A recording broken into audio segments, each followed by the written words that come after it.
अस्सलाम वालेकुम फ्रेंड्स, आप देख रहे हैं टैक्स दोस्ती वीडियोस और फाइनेंस बिल 2025 पे बात करेंगे जो फेडरल बोर्ड ऑफ रेवेन्यू ने सजेस्ट किया है और इस वक्त पार्लियामेंट में नेशनल असेंबली और सेनेट में उसके बाद पेश होगा। अप्रूव हो गया तो ये चेंजेस टैक्सेशन के हवाले से, इनकम के हवाले से, विद होल्डिंग के हवाले से जो मैं अभी आपके साथ डिस्कस करूँगा, ये फिर 1 जुलाई 2025 से इम्प्लीमेंट हो जाएंगी। बहुत ज़रूरी है कि आपको पता हो। बेसिकली फ़ाइनांस बिल लाने का मकसद ये होता है कि गवर्नमेंट चाहती है कि इकॉनमी में ग्रोथ हो, तो इकॉनमी की ग्रोथ रेट जो है 2.68% की प्रोजेक्शन है। इसका मतलब है तकरीबन 3% के हिसाब से इकॉनमी ग्रो करेगी। 3% का मतलब है कि अगर पहले इस साल 30 जून 2025 जो ख़त्म हो रहा है, इसमें अगर 100 लोगों की ज़रूरत थी तो गोइंग फॉरवर्ड जो है उसी फैक्ट्री में, उसी ऑफिस में, उसी शॉप पर 3 और लोगों की ज़रूरत पड़ जाएगी क्योंकि काम बढ़ जाएगा। तो 3% का ये मतलब होता है। टैक्स जो वो हमसे इस दफ़ा कलेक्ट करेंगे ये 14.1 ट्रिलियन, या जिसको आप उर्दू में कह सकते हैं 14.1 अरब रुपए जो है वो हमसे कलेक्ट करेंगे। और मकसद ये है कि बजट को इस तरीके से बनाया गया है कि हमें पाकिस्तान में बहुत सारे फिस्कल मसले मौजूद हैं, यानी कभी डॉलर का रेट ऊपर चला जाता है, कभी जो है गवर्नमेंट की स्पेंडिंग ज़्यादा हो जाती है, तो सारों को कंटेन करना मकसद है। तो कुछ ये स्टैट्स हैं कि जीडीपी ग्रोथ रेट पिछले साल 2.38 की प्रोजेक्शन थी, इस दफ़ा 2.68 की है और गवर्नमेंट चाह रही है कि 6% पे जाए, यानी कि हर जगह जो है 6 नए लोग भर्ती हो जाएं हर 100 लोगों के लिए, या जो है क्या कहते हैं 6 गुना लोगों का कारोबार बढ़े, या लोगों की जो इनकम है वो 6 गुना उनको चीज़ें मिल सके। तो उस हवाले से ये जीडीपी ग्रोथ इम्पॉर्टेंट है, लेकिन फ़िलहाल आप इसको 2 या 3% कह सकते हैं। इसी तरह जो पर कैपिटल इनकम का मतलब है कि डॉलर के लिहाज से पूरी इकॉनमी में जितना कमाया जाता है, तो हर बंदा जो है तकरीबन एक पूरे साल में पिछले साल जो अभी ख़त्म हुआ है 30 जून 2025 को, उसने 1662 डॉलर्स हर पर्सन ने कमाए हैं। 1000 का मतलब होता है तकरीबन 3 लाख रुपए, और 1600 का मतलब हो गया तकरीबन 5 लाख रुपए हर पर्सन ने कमाया। लेकिन याद रखें कि जो 25 करोड़ की आबादी है उसमें से कुछ लोगों ने बहुत ज़्यादा कमाया होगा इससे ज़्यादा, और कुछ ने इससे बहुत कम कमाया होगा, तो जो एवरेज है। अगले साल इस जीडीपी के साथ गवर्नमेंट चाह रही है कि इतनी जो है तकरीबन 6 से 7 लाख हर शख्स अर्न करे। उसके अलावा इन्फ्लेशन यानी महंगाई के बढ़ने के जो रफ्तार है वो बहुत स्लो हो गई है, ऑलमोस्ट जो है 1% से भी कम आ गई है। यानी अगर आप कोई चीज़ ले रहे थे 100 रुपये की, तो अगले साल जो है अगर यही रेट रहा तो वो 101 रुपये की हो जाएगी, यानी 1% से भी कम का इजाफा है। और एवरेज जो महंगाई होगी वो तकरीबन 4.7% होगी पिछले साल के 26% के मुकाबले। 4.7 का मतलब है कि अगले साल 30 जून 2026 तक जो है अगर कोई चीज़ आज 100 रुपये की है तो वो 105 रुपये तक उसकी कीमत बढ़नी चाहिए। ये जो हैं कुछ ऐसी बातें हैं जो गवर्नमेंट के अपने मामलात हैं। Fiscal deficit, primary surplus, tax growth rate, यानी कि बेसिकली वो चाहती है कि जो एक्स्ट्रा पैसे गवर्नमेंट को खर्च करने पड़ते हैं, जो टैक्स वगैरह से नहीं आते, यानी जो लोन लेके खर्च करने पड़ते हैं, उसकी शरह को कम किया जाए। पहले ये 3.7% थी, अब ये 2.6% होगी, यानी कम होगी। यानी कम से कम पैसे उधार गवर्नमेंट लेगी तो पुराना उधार भी वापस हो सकेगा, और जो मसाइल है सूद वगैरह के वो भी। इस दफ़ा जो है क्या कहते हैं कुछ पैसे यानी टैक्सेस से बच भी जाएंगे, वरना ऐसे होता था कि टैक्स के पैसे जितने भी कलेक्ट होते थे वो सारे खर्च हो जाते थे और फिर मज़ीद लोन भी लेना पड़ता था। और टैक्स रेवेन्यू की ग्रोथ जो है वो काफ़ी ज़्यादा है, यानी कि तकरीबन 30% के हिसाब से काफ़ी स्पीड से गवर्नमेंट टैक्स लगा रही है, जिसके बहुत सारे नेगेटिव कॉन्सिक्वेंसेस भी हैं। लेकिन चले, एक ये है कि गवर्नमेंट कोशिश कर रही है कि टैक्स नेट ज़्यादा से ज़्यादा लोग टैक्स नेट में आएँ। External account deficit turn around जो है वो यही है कि पहले हम जो है 1.3 बिलियन जो है वो हमने पे करना था, अब हमारे पास सरप्लस पड़ा है। कहने का मकसद ये है कि जो रिमिटेंस आई हैं पूरे साल में ओवरसीज़ पाकिस्तानीज़ ने भेजी हैं, उसकी वजह से ये होगा कि हमारे पास जो रिज़र्व्स हैं वो अब थोड़े से बेहतर पोजीशन में हैं। आगे चलते हैं जी, कि फेडरल बजट में बेसिकली क्या है, तो 14.1 ट्रिलियन यानी 14.1 खरब जो है, मैं पहले इसको अरब कह रहा था, वो बिलियन होता है, 14.1 खरब का टोटल टैक्स रेवेन्यू जनरेट होगा। उसके अलावा 5.1 खरब रुपए जो है वो नॉन टैक्स रेवेन्यू होंगे, यानी गवर्नमेंट जैसे घर में होता है कि वाले साहब कमा रहे हैं, भाई कमा रहा है, वालदा कमा रही है, तो सबकी सैलरीज या बिजनेस इनकम को ऐड करके आपके घर का मंथली बजट बनता है। तो पूरे साल अगले साल गवर्नमेंट के 19.5 खरब रुपए आने का इतने पैसे उनको आएंगे, और ये उसकी ब्रेकअप है, यानी ग्रीन में इनकम टैक्स है, ब्लू में सेल्स टैक्स है, ग्रे में ये अदर्स उन्होंने बताया, फिर ये मुख्तलिफ टैक्सेस हैं। और बेसिकली ख़र्चे जो हैं, यानी इनकम तो सिर्फ 19.5 ट्रिलियन है, खर्चे जो हैं वो 22। तो आप क्लियरली देख सकते हैं कि एक तो जो हुकूमत और हुकूमत की जो कमिटमेंट्स हैं, यानी लोन जो उन्होंने पे ऑफ करने हैं, इंटरेस्ट सूद जो उन्होंने देना है, डिफेंस बजट और बहुत सारी चीज़ें गवर्नमेंट की अपने खर्चे वो सारे हैं। और डेवलपमेंट बजट का मतलब है जिनसे आपका इंफ्रास्ट्रक्चर बनता है, यानी कि आपके प्लॉट्स, आपके ब्रिजेस बनती हैं, आपके हॉस्पिटल्स, स्कूल्स बनते हैं, या और किस्म की जो डेवलपमेंट मुख्तलिफ शहरों और गाँव में होती है, उसका भी 1.8 है। तो टोटल ख़र्चा जो हो रहा है वो इसके मुकाबले में 19.5 खरब के मुकाबले में 23.8 ट्रिलियन यानी खरब हो रहा है। तो ज़ाहिर बात है कि जो डिफरेंस है वो फिर पूरा किया जाएगा, वो जो है मज़ीद कर्ज़े भी लिए जाएंगे। फॉरेन डेट का मतलब है बाहर मुल्क से या कर्ज़े लिए जाएंगे। डोमेस्टिक नॉन बैंकिंग का मतलब होता है सेविंग सर्टिफिकेट, या आपका जो नेशनल सेविंग सर्टिफिकेट है, इसमें जो मुख्तलिफ रेगुलर इनकम सर्टिफिकेट्स हैं, पेंशनर स्कीम्स हैं, ये सब कुछ है।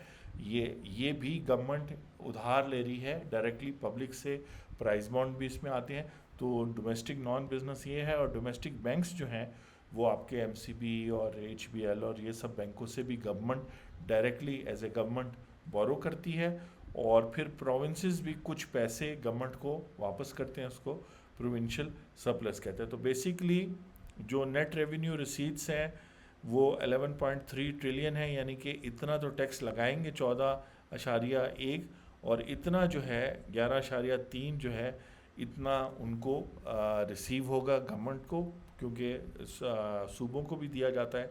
8.2 जो है उनको दिया जाएगा इसमें से, यानी कि इस 19 में से 8.2 खरब जो है प्रोविंसेस को इसलिए दिया जाएगा कि अब प्रोविंसेस की ज़िम्मेदारी है 18वीं तरमीम के बाद कि हॉस्पिटल्स चलाएं, स्कूल चलाएं, रोड्स बनाएं, पब्लिक सेफ्टी कराएं। तो इस वजह से जो है उनको दिया जा रहा है, और बाकी गवर्नमेंट रख रही है।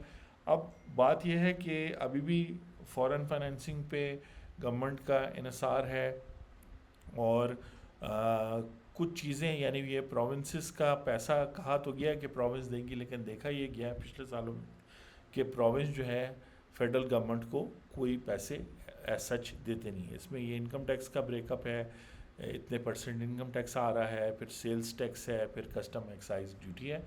इसमें बेसिकली ये जो 14.1 ट्रिलियन है, इसमें से 6.8 ट्रिलियन इनकम टैक्स है, और ये कुछ और वर्कर वेलफेयर फंड वगैरह है। उसके अलावा सेल्स टैक्स जो है 4.8 trillion, custom duty 1.6 trillion, federal excise duty 0.9 trillion, ये 7.2 ट्रिलियन है। मैं आपकी तवज्जो इस तरफ दिलाऊंगा कि जो डायरेक्ट टैक्स होता है वो भी कुछ हद तक, लेकिन जो ये इनडायरेक्ट टैक्सेस हैं, अगर आप नोट करें तो वैसे तो सेल्स टैक्स यहाँ ब्लू में कम नज़र आ रहा है, लेकिन इनकम टैक्स सिर्फ 49% रिसीव हो रहा है डायरेक्ट टैक्सेस, और इनडायरेक्ट टैक्सेस 51% रिसीव हो रहे हैं। दोनों में फ़र्क ये है कि इनडायरेक्ट टैक्सेस आपसे पूछ के आप पर नहीं लगाए जाते, बल्कि कारोबारी गुड्स एंड सर्विसेज पे लगाए जाते हैं। तो जब भी आप कोई चीज़ ख़रीदते हैं तो आपको ये, या इवन आप ऑर्डर करते हैं फूड पैंडा पे ऑनलाइन, या कोई आप डिजिटल भी जब आप कुछ चीज़ मंगाएंगे ऑनलाइन मंगाएंगे तो आपको ये सारा कुछ सेल्स टैक्स पे करना पड़ता है।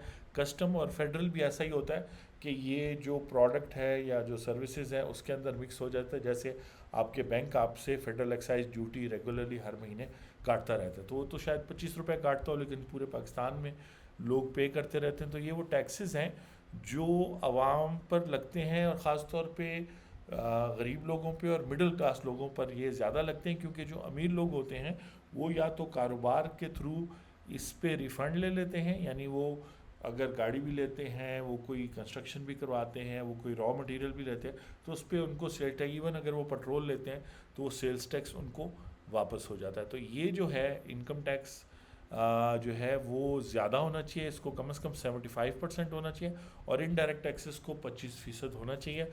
लेकिन ये अभी एक तो बजट में भी ज़्यादा, और फिर जो फाइनल फिगर्स आती हैं तो ये कहीं 44% या 40% होगा।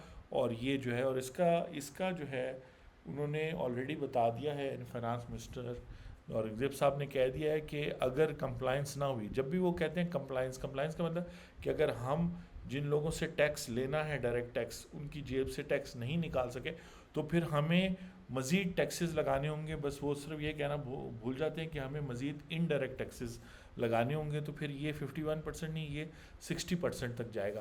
तो जो ज़्यादातर लोग जो वैसे भी अभी आपने पीछे देखा था कि हमारी औसतन पर कैपिटल इनकम जो है वो 5 लाख थी, यानी हर बंदा 5 लाख ही कमा रहा है, और इस साल यानी आने वाला जो साल है उसमें 6 लाख हो जाएगी। तो 6 लाख भी अगर आप साल का कमाएं तो आप पे ज़ीरो इनकम टैक्स बनता है। लेकिन अगर आप पर इनकम टैक्स नहीं भी बन रहा तो आप पर बहुत ज़्यादा सेल्स टैक्स, कस्टम ड्यूटी और फेडरल एक्साइज ड्यूटी लगता है, क्योंकि मेडिसिन हो गए, खाने की चीज़ें हो गई, फ्रूट्स एंड वेजिटेबल्स हो गए, उसके अलावा इलेक्ट्रॉनिक्स हो गई, कपड़े हो गए, सारी चीज़ों पे जो है ना ये टैक्सेस लगते हैं। और अब तो ऑनलाइन भी जो आप ख़रीदेंगे वो उन पे भी आपको ये सब सेल्स टैक्स 18% वगैरह देना पड़ेगा। गाड़ियों पे आपको इवन अगर 600 सीसी की गाड़ी होगी उस पर भी आपको सेल्स टैक्स देना होगा।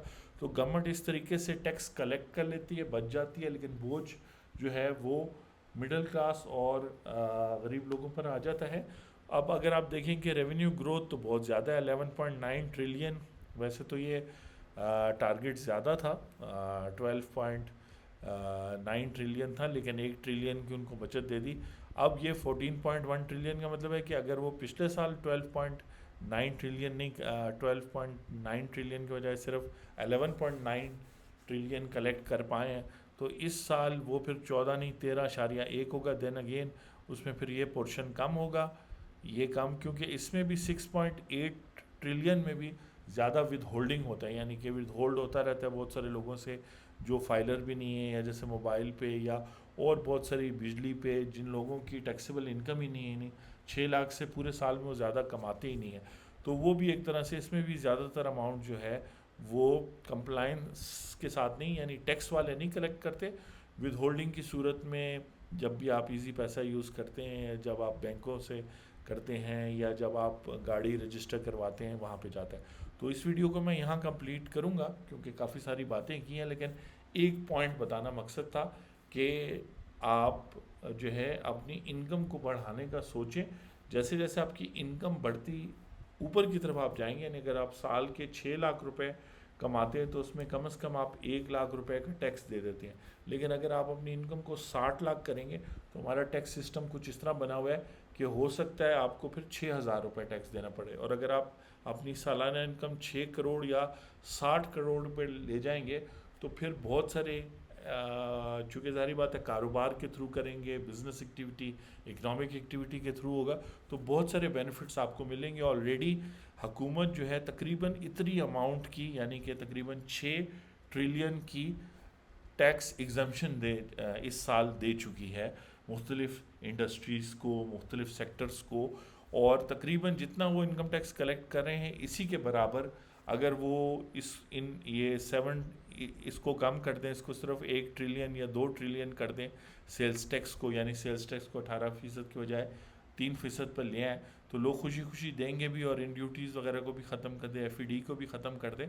तो अगर जिनको एग्जाम्पशंस दी हुए हैं जो इंडस्ट्रीज़ हैं, इसलिए अगर आप 60 करोड़ कमा रहे हैं तो हो सकता है आप ज़ीरो टैक्स दे रहे हो लीगली, क्योंकि आपको टैक्स एग्जम्पशन मिली हो, तो अपनी इनकम पाकिस्तान में बढ़ाने की कोशिश करें। और लास्ट में बात करेंगे टैक्स बेस एक्सपेंशन की प्रायोरिटीज़ ये हैं कि ब्रॉडन टैक्स बेस करें, यानी कि एग्रीकल्चर सेक्टर को, रिटेल सेक्टर को और सेक्टर्स को भी टैक्स नेट मिला है। इस वक्त रिटेल सेक्टर के थ्रू ही ये सेल्स टैक्स कलेक्ट होता है, कस्टम ड्यूटी फेडरल, लेकिन वो जिस तरह पाकिस्तान में और भी इदारे हैं वो औरों से तो टैक्स कलेक्ट करते हैं लेकिन खुद टैक्स पे नहीं करते। तो ये इनकम टैक्स जो है ईज़िली 15 ट्रिलियन पे जा सकता है, यानी ये सारा का सारा डायरेक्ट टैक्सेस में कलेक्ट हो सकता है अगर कंप्लाइंस हो। लेकिन 30,000 FBR के वो हैं एम्प्लॉयज़ हैं, और किसी एक दिन भी फाइनेंशियल ईयर में यानी टैक्स ईयर में काम पहले नहीं किया 2024-25 में, तो 25-26 जो इस वक्त हम देख रहे हैं ये बजट भी उन्हीं के थ्रू बना है, तो वो अभी भी कोई काम नहीं करेंगे। उसके अलावा सेक्टर कवरेज में ऑल इकोनॉमिक सेक्टर्स की बात तो की जाती है, लेकिन बेसिकली 2-3 सेक्टर्स हैं, एक मैन्युफैक्चरिंग सेक्टर है और एक सैलरीड पर्सन है और एक वो नॉन फाइलर्स हैं जिनसे बहुत सारा टैक्स कलेक्ट होता है और उसका जिक्र नहीं होता। और डायरेक्ट टैक्स रेशो बेसिकली बढ़ाने की कोशिश की जा रही है। कोशिश की कि हमारी इकॉनमी में जितनी भी पैदावार होती है उसका 15% तक हुकूमत टैक्स कलेक्ट करे। और ये जो बात लिखी है फेयर डिस्ट्रीब्यूशन, इक्विटेबल बर्डन, ये बात जब भी हमारे फाइनेंस मिनिस्टर सुनते हैं, कोई भी सुनता है, तो शर्म से जो है ना वो शर्मिंदा हो जाते हैं, क्योंकि उन्हें पता है कि वो फेयर डिस्ट्रीब्यूशन नहीं करे। एक तो ये आपके सामने क्लियरली है कि जो लोग अफोर्ड नहीं कर सकते उन पे ज़्यादा टैक्स लग रहा है 7.2, और जो लोग अफोर्ड कर सकते हैं उनसे 6.9, और इस 6.9 को भी आप इसी में शामिल कर लें, क्योंकि इसमें ज़्यादा से ज़्यादा 1 खरब रुपए जो है वो लोग अपनी मर्ज़ी से टैक्स पे करते हैं। उसके अलावा जो है क्या कहते हैं ज़बरदस्ती लिया जाता है उन लोगों से जिनकी कोई टैक्सेबल इनकम नहीं होती। तो मैं हूँ आपका टैक्स दोस्त और टैक्स होस्ट एंथनी विलियम्स। आप देख रहे थे टैक्स दोस्ती वीडियोस, और आपसे नेक्स्ट वीडियो में मुलाकात होगी। बजट के हवाले से बात करेंगे। इस बजट में हमने ये जो बेसिक जो इनकम है गवर्नमेंट के जो खर्चे हैं, और उसके अलावा जो है गवर्नमेंट का जो टारगेट है और इन्फ्लेशन का, पर कैपिटल का और फिस्कल इम्प्रूवमेंट के, उस पर बात की, क्योंकि हम डिस्कस कर रहे हैं फाइनेंस बिल 2025। ये था पार्ट 1। इंशाल्लाह पार्ट 2 में आपसे मज़ीद बात करेंगे। अपना ख्याल रखें। Thank you very much.